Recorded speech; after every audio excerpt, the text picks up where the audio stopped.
Papás me lo dicen, uno no se los cuenta a ustedes como para protegerlos, pero es que no nos protejan de algo que pasó. Lo que pasó pues ya no se puede cambiar, pero es importante para nosotros, para crecer, saber que eso pasó. ¿Por qué? Uy. Tranquila, veremos.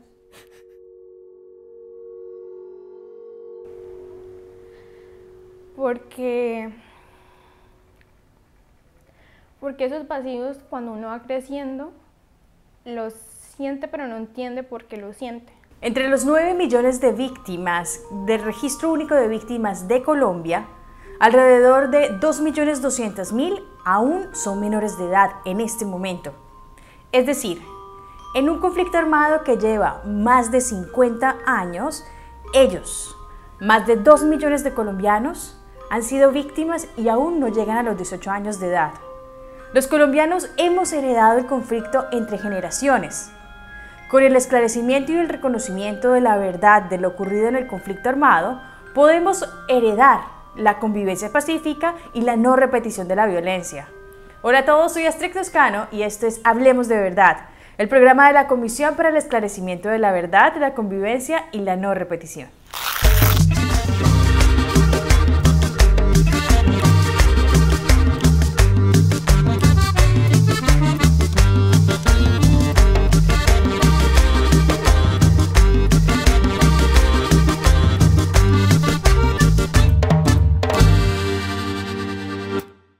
Hoy hablaremos con jóvenes, con los pelados que han padecido el conflicto armado o que lo han heredado directa o indirectamente.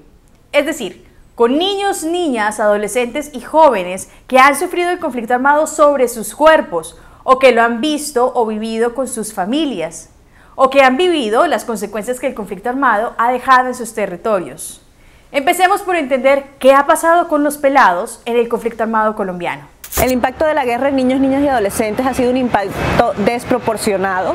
Ellos han sufrido todos los hechos victimizantes, no solamente es el reclutamiento ilícito, va más allá, es el repertorio de violencias. Ellos han sido víctimas de homicidio, de desaparición forzada, violencia sexual, tortura, desplazamiento forzado y todos los hechos victimizantes. De hecho, inclusive del homicidio y la desaparición forzada de sus padres porque afecta su derecho a la familia. Los impactos que ha tenido la guerra en niños, niñas y adolescentes han sido invisibilizados por la posición que tienen los niños, niñas y adolescentes en la sociedad. Ellos no son considerados como sujetos de derechos, son considerados como propiedad de sus padres y por eso mismo son utilizados, instrumentalizados y no son considerados pares en la sociedad. Es por ese motivo que hay discriminación, por ese motivo que los hechos cometidos contra ellos no se tienen en cuenta y ese es el motivo. En estos 2 años de la Comisión de la Verdad, a las Casas de la Verdad de la Comisión han llegado un gran número de niños, niñas, adolescentes y jóvenes para participar en los distintos espacios y programas como las travesías por la verdad, los talleres artísticos y culturales, las proyecciones de cine, los espacios de investigación o para hacer tareas. Así fue que llegó Nora Rivera a la Comisión de la Verdad. Un accidente me llevó a que alguien me comentara de que, oye, mira, existe la comisión, están empezando, tú pues empezaste una investigación con tus compañeras, ¿por qué no vas allá? Allá pueden orientarte mejor. Entonces llegué y me enteré un monstruo, fue un monstruo que me estaba hablando más sincero. A algunos jóvenes les pasa como a muchos colombianos. Piensan que el conflicto armado es una cosa lejana, que le ha sucedido a otros, que no ha estado cerca de sus territorios o su familia. Pero la verdad es que sobre el conflicto armado colombiano hay mucho desconocimiento y muchos silencios. Yo llegué a un libro en concreto, sí, porque se me mencionó, lo busqué, lo encontré y no sé si llamarlo especial, pero recuerdo que el día que lo compré era el último ejemplar que quedaba. Era el último. Llegué a mi casa, le comenté a mi mamá, mira, conseguí el libro y demás. Mi mamá, pues, en ese recelo de, sí, compré un libro, ¿de qué se trata? Le mencioné a grandes rasgos, o no sé si le mencionaría, no recuerdo muy bien. Pero recuerdo haberlo dejado en la sala. Y al otro día, pues, me desperté y mi mamá, pues, no sé, le había costado conciliar el sueño. ese día. Entonces esto tomó el libro y lo quiso hojear y lo empezó a hojear y llegó inclusive más lejos de lo que yo había alcanzado a leer hasta ese tiempo. Entonces me dijo, mamita, tenemos que hablar. Y yo, ¿qué pasó? Y veo que tiene el libro y yo, mi mamá me comentó y se apropió del libro como si fuera su propia historia. Lo agarró, hay fotografías en él y ella reconocía esos lugares. Que me hablara y que reconociera esos lugares era como que, ¿cómo así? ¿Qué pasó aquí? Era muy impactante para mí, no sabía cómo tomarlo. O sea, fue un choque y ese choque todavía lo tengo, porque ese libro ni siquiera lo he terminado. Y se sentó y me contó su parte de la historia, porque entre ellos mismos la conocen, pero la tienen fragmentada. Me la contó, me contó todo lo que ella sabía y hasta dónde sabe, y lo traumático que es para ella también hablarlo. O sea, la verdad es que ella estaba muy calmada, se le entrecortaba la voz, me imagino como la tengo ahorita, y fue chocante, totalmente. Darse cuenta, o sea, sí, una cosa es tener empatía y otra cosa es saber que uno es uno más en esa historia de los 200.000 personas que partieron en esta guerra. ¿Qué podría pasar si lo que le sucedió a Nora le sucede a toda Colombia, o al menos a varios colombianos? Entender, esclarecer la verdad de lo ocurrido nos puede llevar como sociedad a reconocer lo que nos pasó como país en un conflicto armado de más de 50 años. Y puede que esto lleve a los más jóvenes a entender que el conflicto armado no es una cosa de adultos o de los más viejos, y que la tarea y la no repetición del conflicto nos corresponde a todos, ahora mismo.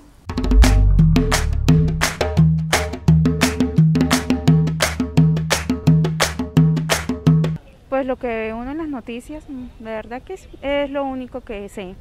Pues en la realidad conozco muy poco. Pues la verdad, nada. ¿Para qué te digo mentiras? No, la verdad, absolutamente nada. Las guerras, el tratado de paz o algo así.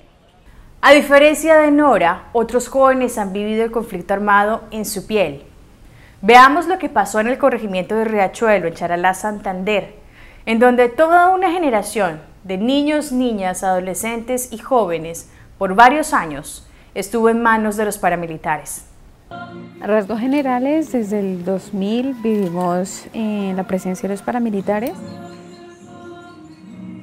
El abandono del Estado colombiano era absoluto, total. Las autodefensas actuaban como Estado.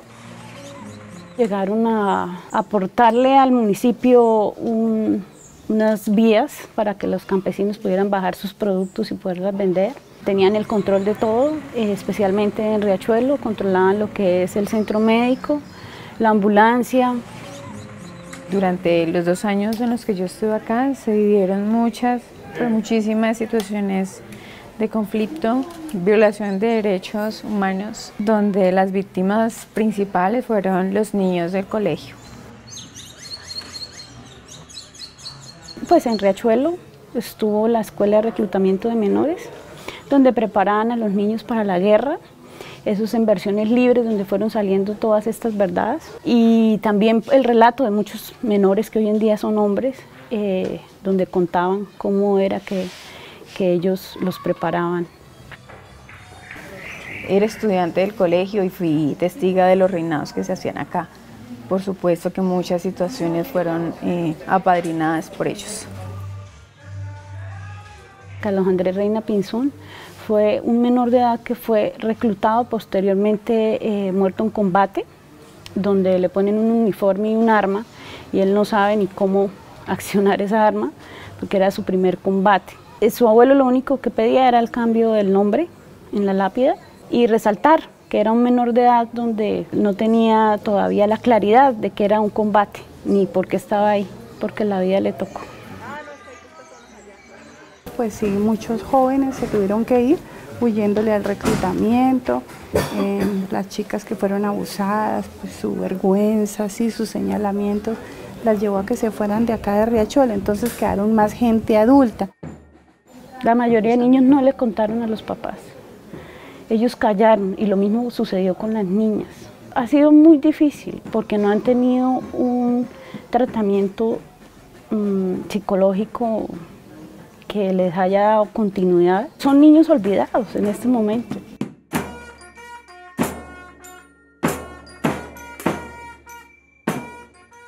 Cuando empecé yo a contarle a la institucionalidad que aquí pasaban cosas, el mismo Estado negaba los hechos que habían ocurrido acá. ¿Por qué lo niegan? Porque pienso que acá hay todavía muchos temores, mucha división. Detrás hay gente muy poderosa que amenaza y que definitivamente no quiere que se sepa la verdad de lo que aquí sucedió. Si no nos hubiéramos hecho visibles con esa realidad y con esa verdad, estaríamos viviendo cosas peores. Y la verdad tiene que documentarse y tiene que contarse, porque eso hace parte de la memoria histórica del conflicto armado en Colombia, y nosotros hicimos parte de esa memoria histórica. En Riachuelo, varias niñas fueron víctimas de violencias sexuales, y los niños como Carlos Andrés y Néstor fueron llevados a las escuelas de formación y obligados a ejercer la violencia del conflicto armado en sus propios territorios. Quienes fueron reclutados forzosamente deben pasar por un doble proceso: entender que fueron víctimas y responsables también. En mi territorio llega grupos paramilitares con el fin de ganarse todo ese territorio y apoderarse con armas, dinero y poder. Se crean escuelas de formación con niños menores de edad, llevados allí bajo engaños. La estrategia para los altos mandos era incrementar el pie de fuerza de menores de edad para poderlos cumplir con los parámetros que exigía el proceso de desmovilización con los paramilitares. El entrenamiento allí en estas escuelas era tan fuerte que la guerra tenía que ser un paseo. Se consumía pólvora con leche con el fin de quitar los miedos y el temor que nosotros sentíamos siendo niños, siendo personas que no controlábamos aún nuestras emociones. Se hacían actos de violencia sexual contra los niños. Se utilizaba licor, se utilizaba el poder, se emborrachaban a estos muchachos hasta perder el conocimiento para cumplir sus fetiches, para cumplir sus fantasías sexuales, que eran tener relaciones sexuales con niños. Tuve que vivir la guerra de este país desde dos puntos distintos. Una como paramilitar, la otra siendo policía. Sumé 10 años de violencia en este país y lo que me dejó fue desolación, tristeza, frustración más que todo, y el sinsabor de que fueron 10 años que dediqué a otras personas y los perdí en mi vida.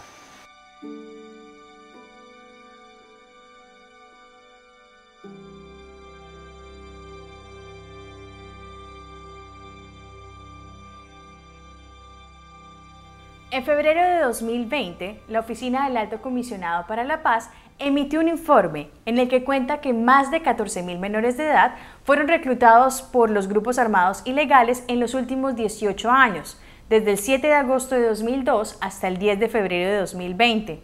A esta cifra se llegó con los registros oficiales de los menores desmovilizados y de los adultos que cumplieron la mayoría de edad dentro de los grupos armados. Sin embargo, no todos los menores han sido registrados, por ejemplo Néstor. Esto quiere decir que puede ser que la cifra sea mayor a 14.000 de los menores que fueron reclutados en el campo y en la ciudad. Cuando yo tenía aproximadamente 6-7 años, vivía en un municipio que se llama Labranza Grande y hubo una toma guerrillera supremamente terrible La guerrilla ingresó al puesto de salud, se llevó el médico y la enfermera, o sea, a mi mamá. En el momento que ella pudo salir, sacarlos, se desmovilizó. Y resulta y pasa que ellos tienen la ubicación de toda la familia. Entonces ellos llegaron al colegio donde yo estudiaba, que es en Bogotá, que no es una zona rural de donde me llevaron.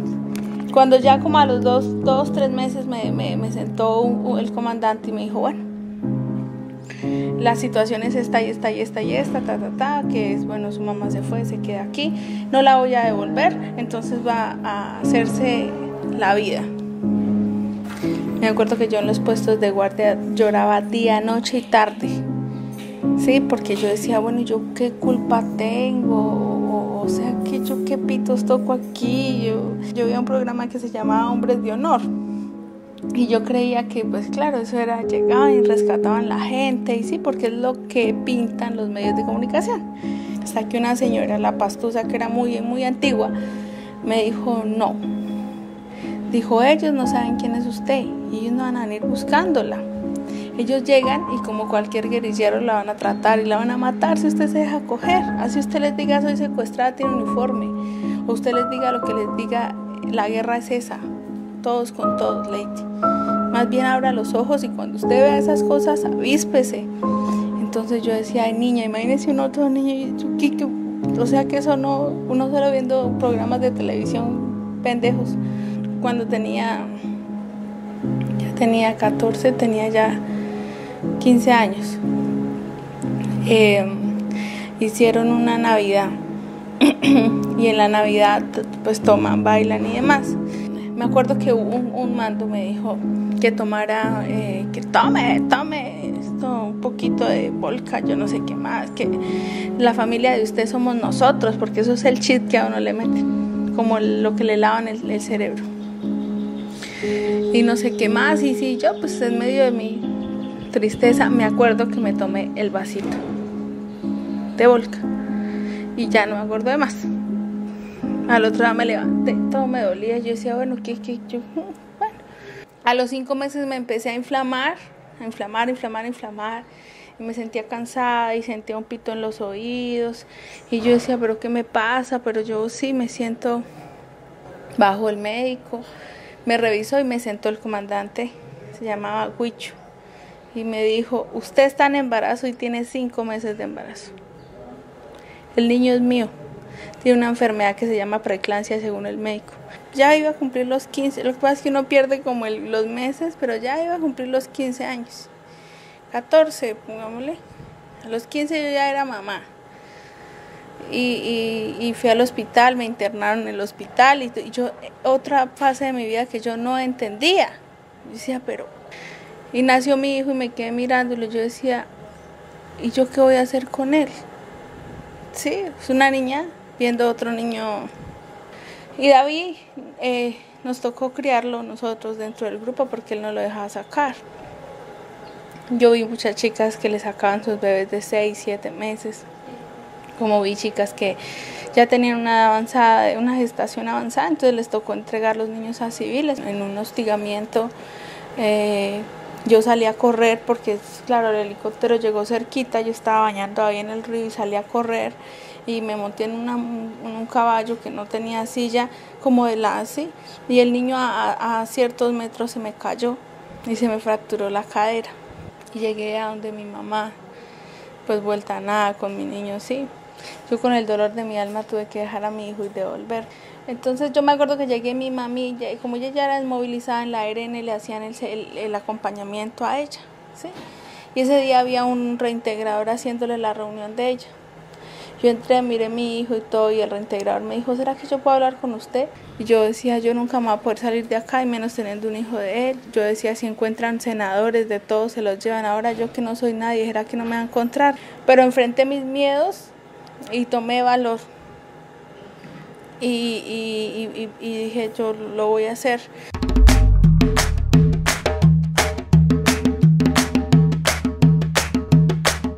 No conozco esa palabra. Pues no lo he sentido porque como no conozco nada, pues no me doy cuenta si esto afecta en algo o no sé. Colombia tiene más de 9 millones de víctimas y no hay una sola de las historias que no sea triste. Cuando las escuchamos sentimos empatía, acompañamos el dolor y entendemos las dificultades y la tristeza. Pero no pasa lo mismo con las historias de los responsables. ¿Cómo haremos los más jóvenes para mirar al pasado o al presente y entender a los responsables?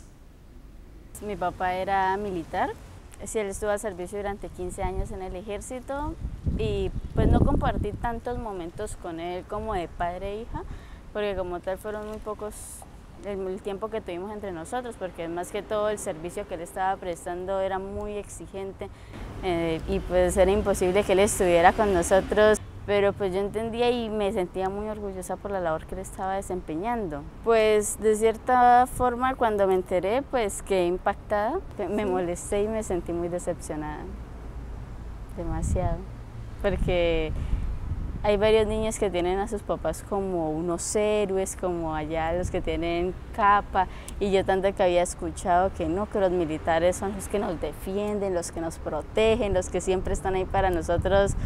Sentí que me rompió el corazón en ese momento, pero de cierta manera luego de que él nos relató todo lo que sucedió, todo lo que trajo con eso, el motivo por el cual lo realizaron, me dejó un poco, no tranquila, porque no se justifica, pero sí como que me aclaró un poco las ideas y me hizo colocarle el 100% la carga de la culpa que él estaba llevando en ese momento, porque él sufrió mucho mentalmente también por ese mismo motivo, porque eso ocasionó que él se alejara mucho más tiempo de nuestra familia, o sea, además de los 15 años que había durado en el ejército alejado y el tiempo que estuvo en Bogotá y en Estados Unidos, tuvo que alejarse por más tiempo y en eso nos afectó a nivel familiar de una manera impresionante, aunque la participación que él haya tenido ahí no fue la gran cosa, pero de cierta manera su voz y el voto que él tuvo en ese momento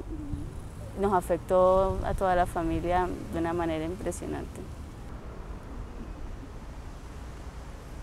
No creo que recuerde como el momento en que decidí perdonarlo, porque fue un proceso largo, porque a pesar de que ya conocía la verdad, seguía como con ese dolor en mi corazón.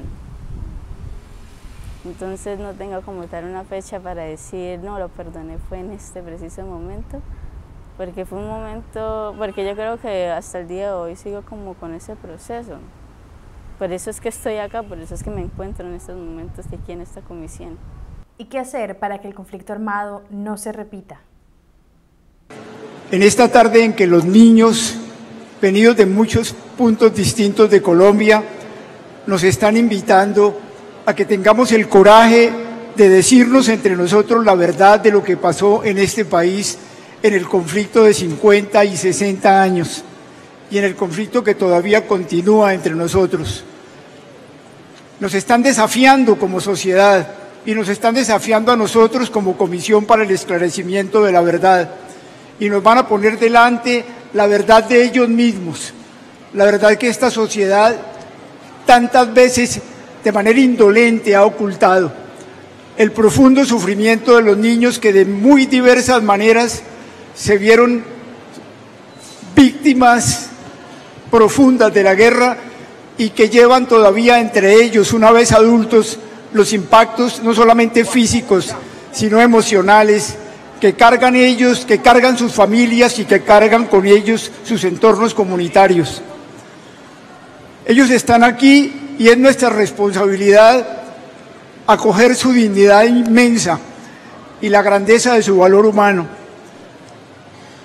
hacerles sentir que nosotros recibimos su verdad, la acompañamos, la ponemos delante de Colombia para decirle a este país, esto es cierto, estas cosas pasaron, esto es el dolor que hemos nosotros generado con el origen mismo de nuestras familias y de nuestras vidas, y lo que podemos arriesgar hacia adelante si las cosas no cambian. Todos los días nos dan capacitaciones de formación militar, del Che Guevara, de Rafael. Bueno, su merced no recibe más. ¿Lo convierten en qué? En eso, en un instrumento para una guerra. Y uno ni sabe por qué pelea, pero pelea. ¿Sí? Mientras que cuando uno sale y tiene el apoyo de entrar a un colegio, un apoyo psicosocial, de tener una familia, de salir adelante, uno cambia automáticamente el chip. Creo que a aquellos que se niegan a escuchar la verdad, les diría que dejen de ser cobardes, porque eso es lo que ellos están haciendo ahí, están siendo cobardes al no querer conocer el otro lado de la historia, al no querer dar ese siguiente paso al perdón. Esclarecer la verdad del conflicto y no continuar, no repetir la violencia es tarea de todos los colombianos. ¿Qué país le estamos dejando a los más jóvenes? ¿Y qué vamos a hacer con ese país que nos están entregando? Los invitamos a seguir a la Comisión de la Verdad en nuestros canales digitales. En YouTube podrán ver otros programas como este. Todos los días hay conversatorios y les contamos las historias de cientos de víctimas y de responsables en todo el país. Búsquenos en Twitter, Instagram y Facebook como @ComisiónVerdadC. Estamos en 156 emisoras y en 8 canales regionales. Hasta pronto.